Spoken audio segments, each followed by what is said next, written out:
Assalamualaikum warahmatullahi wabarakatuh. Saya Magia akan menjelaskan tentang pendapatan. Pendapatan adalah jumlah uang atau nilai ekonomi yang diperoleh seseorang, sebuah perusahaan atau suatu entitas dalam suatu periode tertentu dari aktivitas atau aset yang dimiliki. Karakteristik pendapatan yang pertama, regularitas, yaitu pendapatan biasanya diterima secara teratur seperti gaji bulanan atau pendapatan dari sewa bulanan. Yang kedua, prediktif, yaitu pendapatan yang dapat diprediksi dengan kapasitas tertentu. Yang ketiga, relevansi ekonomi. Pendapatan harus berasal dari aktivitas yang memberikan manfaat ekonomi.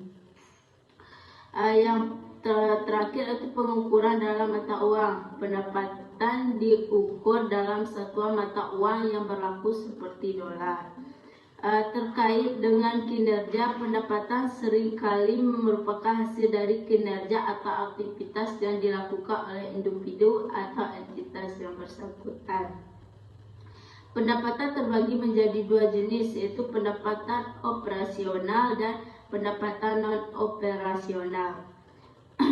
Yang pertama yaitu pendapatan operasional, yaitu sebuah hasil yang diperoleh langsung dari kegiatan operasional di suatu perusahaan.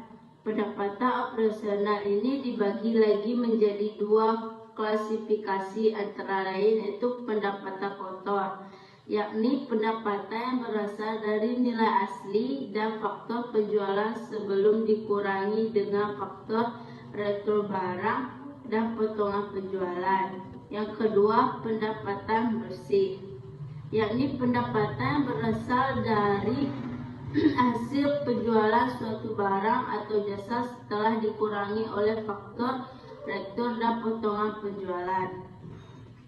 Selanjutnya, pendapatan non-operasional, pendapatan yang secara otomatis diterima tanpa adanya kegiatan penjualan. Pendapatan non-operasional juga terbagi menjadi dua. Yang pertama, hasil sewa, yakni pendapatan dari hasil di mana diperoleh setelah menyewakan suatu objek, misalnya menyewakan rumah atau mobil.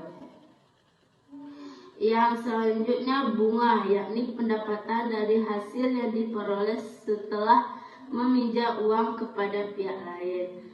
Mungkin yang dapat saya sampaikan, saya akhiri. Wassalamualaikum warahmatullahi wabarakatuh.